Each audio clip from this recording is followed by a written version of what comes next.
अस्सलाम वालेकुम। नाज़रीन, तालिब नकवी अपने पर्पसफुल चैनल के साथ हाजिर है। नाज़रीन, जो मैंने कहा था वो खदशा मेरा दुरुस्त साबित हो गया। दुरुस्त तो वो साबित हुआ, लेकिन वो कबल अज़ वक्त हो गया। मैं तवक्को नहीं करता था कि इतनी जल्दी मेरे खदशे की तस्दीक हो जाएगी। वो क्या खदशा था ये मैं आपको बताता हूँ, लेकिन इससे पहले मैं आपको ये बताऊं कि अगर आपने मेरा जो चैनल सब्सक्राइब नहीं किया तो ये सदाए महरूमीन चैनल से सब्सक्राइब करके बेल आइकन को क्लिक करें, और वो खबरें जो मुनफरिद हों, सबसे पहले यूट्यूब चैनल्स में सबसे पहले हमारा दावा है आपको अक्सर सदाए महरूमीन हमारे चैनल पे नज़र आएंगी। तो नाज़रीन, वो क्या हकीकत थी? वो ये थी कि मैंने एक वीडियो में खुर्रम दस्तगीर के वालिद साहब का एक तारुफ करवाया था और ये कहा था कि उन्हें चाहिए कि आप वालिद साहब के बिहाफ पे कौम से माफ़ी मांगें। गुजरांवाला के जलसे की मेज़बानी उन्होंने की थी। अब पीडीएम के जलसे से कबल अभी पीडीएम का जलसा शुरू होने में कई घंटे बाकी हैं। नाज़रीन, मेरा वो खदशा जो मैंने गुज़श्ता वीडियो में कहा था कि कायदे आज़म के मज़ार पर कायदे आज़म की ज़ात को यकसर इग्नोर करके मादरे मिल्लत के हक में नारेबाजी एक मज़मूम मकासद के तहत की गई। उनमें से एक मकसद ये था कि जैसे एक जद्दोजहद की मोहतरमा फातिमा जिन्ना ने इलेक्शन लड़ा अयूब खान के ख़िलाफ़, जो कि एक फ़ौजी डिक्टेटर थे, ये बात अज़हर मिनुल शम्स है। लेकिन इन्होंने जो दूसरी बात की, मादरे मिल्लत जिंदाबाद, उसमें दूसरा मकसद कार फरमा था कि मरियम नवाज़ जो साबित शुदा मुजरमा है और ज़मानत पर है, और ज़मानत किस लिए ली कि मैं अपने बाप की तीमारदारी करनी है जो करीबुल मर्ग है। नाज़रीन, आज पोस्टर्स देखे गए जिसमें बाकायदा मादरे मिल्लत के लक़्ब के साथ मरियम नवाज़ की जो तस्वीर दिखाई गई, और बाकायदा मुझे इसमें बहुत ज़्यादा गुस्सा। और मैं तमाम पूरी कौम को ये कहता हूँ कि खुदारा इस पर भरपूर एहतजाज करें, ख्वाह आप नवाज़ लीग के हों। बस अब मैं आपकी ज़्यादा ज़हमतें नहीं लूँगा, सिर्फ़ एक कंपेयर करूँगा मैं दोनों के ख़ानदान को।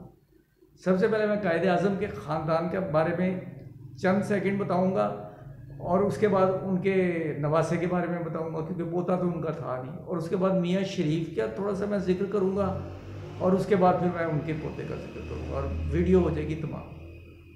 लेकिन इसमें कुछ हकीकत भी छुपी होगी ऐसी जो आपको शायद ना इल्म हो। तो नाज़रीन, कायदे आज़म की तरफ अगर आएँ तो कायदे आज़म का घराना एक दौलतमंद घराना था, और कायदे आज़म सिल्वर स्पून के साथ पैदा हुए थे, और इनकी जो आबा अजदाद हैं वो टेक्सटाइल वीविंग के कारोबार से मुंसलिक थे और दौलतमंद थे।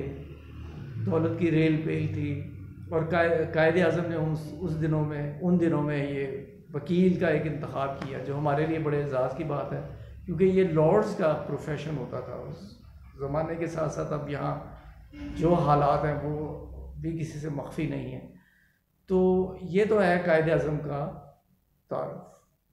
और अब उनके एक नवासे का जिक्र करते हैं। पोता तो उनका था नहीं, जो असलम जिन्ना, उनका इंतहाई कसम पुरसी की हालत में इंतकाल हुआ है। वो उन्होंने कोई दौलत इकट्ठी नहीं की, और सिंध हुकूमत इस हवाले से तहसीन के काबिल है।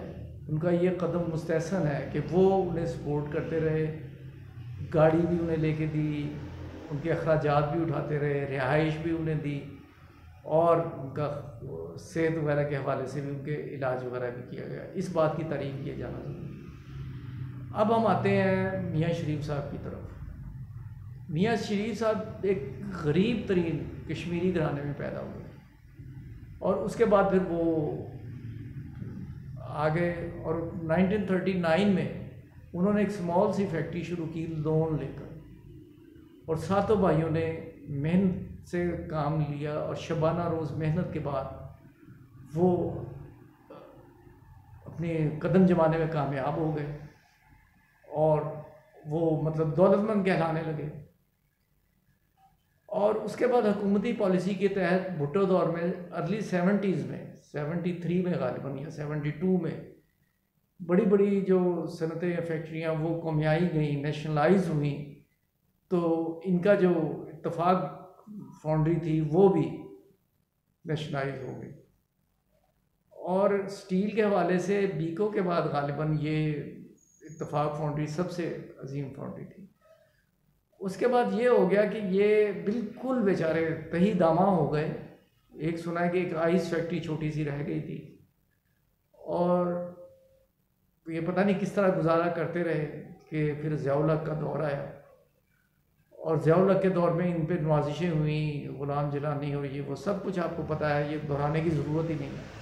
और उसके बाद इनकी दौलत जो है वो मियाँ शरीफ साहब दोबारा मेहनत में मशगूल हो गए और उन्होंने फैक्ट्रियाँ बनाई।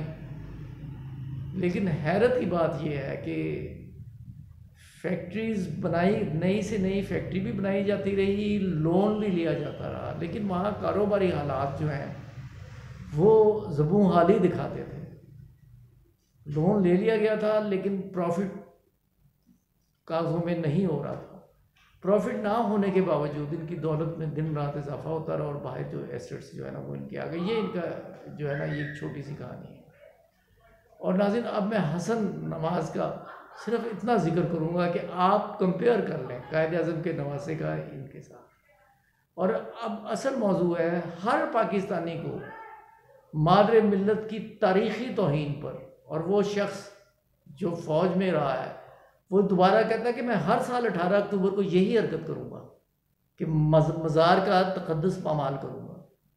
हमें चाहिए कि हम इनसे पुरज़ोर मुतालबा करें कि आप ये टाइटल इस्तेमाल ना करें जो मोहतरमा बेनज़ीर भुट्टो भी ज़रूरत नहीं कर सके। ये मेरा आपसे रिक्वेस्ट है। और अगर आपने सब्सक्राइब नहीं किया तो सब्सक्राइब कर लें और बेल आइकन को क्लिक कर लें और मुझे दुआओं में याद रखें। और सदाए महरूमीन चैनल जो गरीब का चैनल है, जो मज़लूम का चैनल है, महरूम का चैनल है और मल्टीपर्पज़ है और सही पर्पज़ बोल रहा है, इसे देखते रहें। अस्सलाम वालेकुम।